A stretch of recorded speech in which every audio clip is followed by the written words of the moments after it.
Assalamualaikum warahmatullahi wabarakatuh, anak soleh dan soleha. Bagaimana kabarnya hari ini? Semoga kalian senantiasa sehat dan masih bersemangat untuk mengikuti muatan pelajaran matematika hari ini. Sebelum kita mulai pelajaran, mari kita membaca basmalah bersama. Bismillahirrahmanirrahim. Semoga dengan membaca basmalah kita akan diberi kemudahan oleh Allah dalam memahami materi hari ini. Anak soleh dan soleha, kita kembali lagi dalam muatan pelajaran matematika, dan hari ini kita akan membahas dan mempelajari tentang pengumpulan data.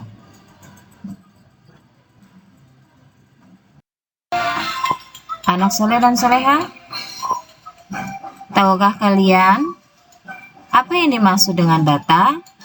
Kalian pasti pernah mendengar kata data. Dan bagaimana teknik cara mengumpulkan data?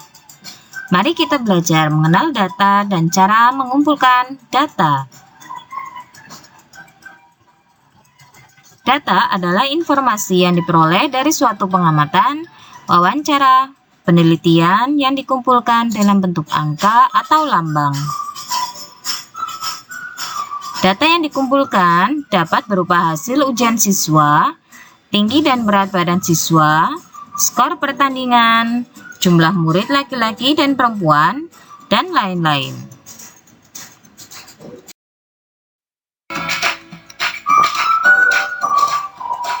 Ada beberapa cara yang dapat biasa lakukan untuk mendapatkan pengumpulan data, diantaranya sebagai berikut.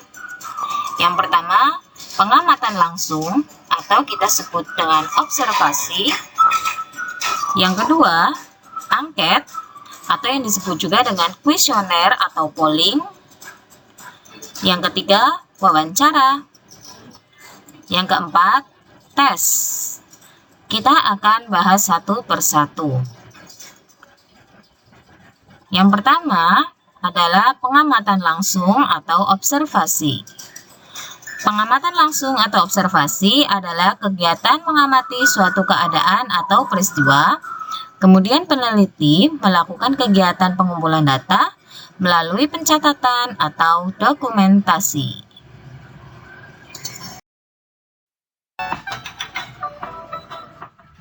Pengumpulan data dengan pengamatan langsung ini biasanya dilakukan berdasarkan pengamatan atau pengukuran.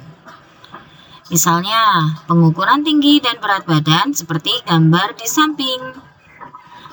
Kalian juga sering ya, guru minta untuk mengukur berat dan tinggi badan. Berarti kalian sedang melakukan pengamatan atau pengukuran. Hasil pengukuran atau pengamatan tersebut dimasukkan ke dalam belangko atau tabel yang telah disiapkan. Berikut ini adalah contoh tabel untuk pengukuran atau pengamatan tinggi badan dan berat badan.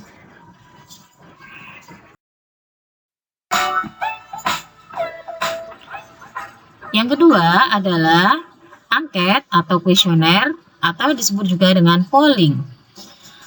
Angket atau kuesioner atau polling merupakan cara mengumpulkan data di mana peneliti sudah menyiapkan beberapa pertanyaan atau pernyataan untuk dijawab atau diberi tanggapan oleh responden atau objek yang diteliti.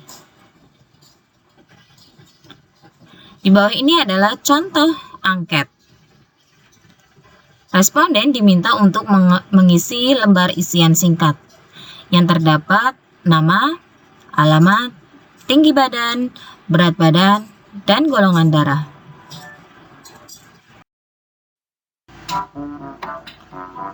Yang ketiga adalah wawancara.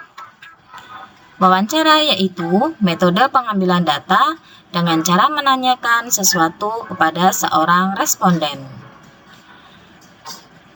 Contoh wawancara. Sebelum mewawancarai atau menanyai teman kelasnya, Siti membuat daftar pertanyaan. Pertanyaan tersebut diantaranya adalah 1. Apakah buah yang kamu sukai? 2. Apakah buah yang tidak kamu sukai? Siti bertanya kepada teman-temannya, mewawancarai kepada teman-temannya tentang buah yang disukai dan buah yang tidak disukai. Setelah mewawancarai temannya, Siti memperoleh data sebagai berikut.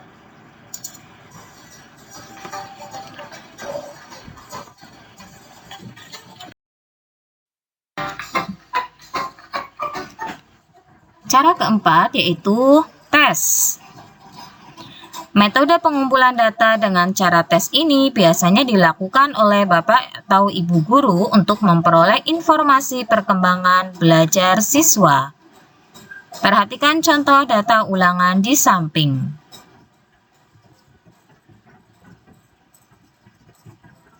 Data di samping adalah data nilai ulangan PPKN yang diperoleh oleh siswa kelas 5 SDIT Buah Hati.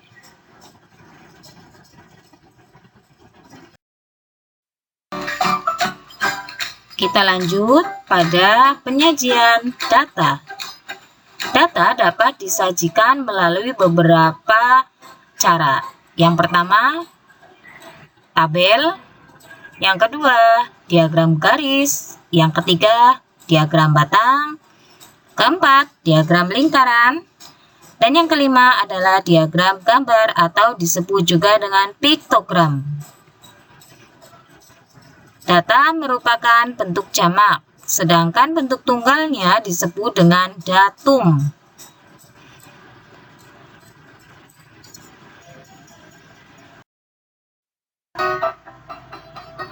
Contoh masing-masing penyajian data. Yang pertama, tabel. Ada nama siswa, tinggi badan, dan berat badan. Yang kedua, diagram garis. Contoh yang ketiga adalah diagram batang.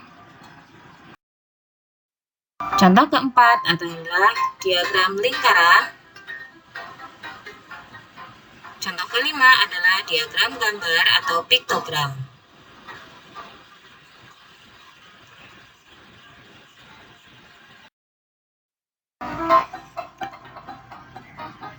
Selanjutnya kita akan membahas tentang jenis data. Berdasarkan sifatnya, data dapat dibagi menjadi dua. Yang pertama, data kualitatif, yaitu data yang tidak berupa bilangan dan diperoleh dari pengamatan sikap atau karakteristik, misalnya golongan darah, makanan kesukaan, pekerjaan, dan lain-lain. Sedangkan yang kedua adalah data kuantitatif, yaitu data yang berupa bilangan. Diperolehnya dari hasil pengukuran, misalnya berat badan atau tinggi badan.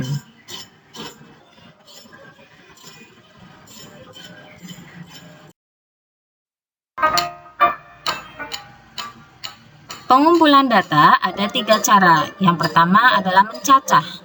Contohnya, pengumpulan jenis kendaraan roda 4. Yang kedua, mengukur. Contohnya, pengumpulan data berat badan siswa. Yang ketiga, mencatat dengan turus.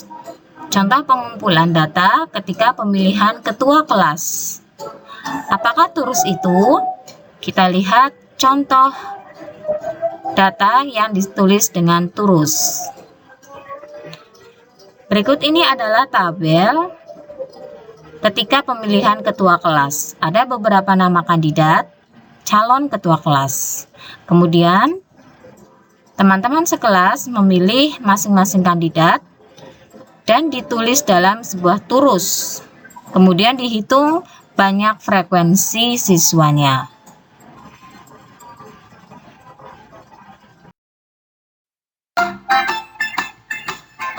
Mengurutkan data tunggal. Data ulangan bahasa Indonesia absen 1-10 kelas 5 SDIT Buah Hati sebagai berikut.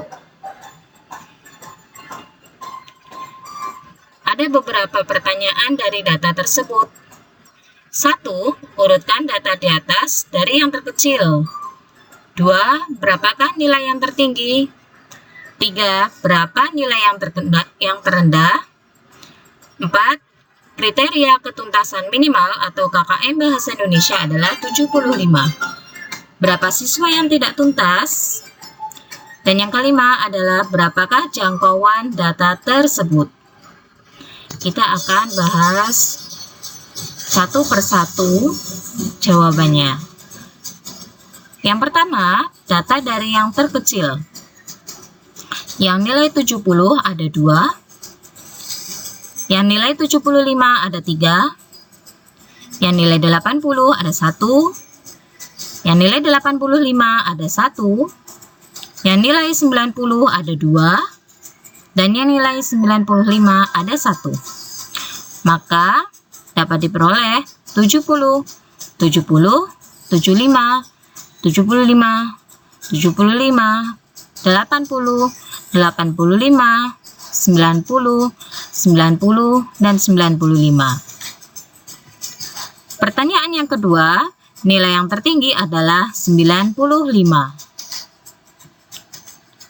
Nilai yang ketiga adalah nilai yang terendah adalah 70. Pertanyaan keempat adalah yang tidak tuntas ada 2 siswa. Yang kelima, jangkauan data tersebut adalah 95 dikurangi 70 sama dengan 25. Apakah jangkauan itu? Selisih data terbesar dengan data terkecil disebut dengan jangkauan.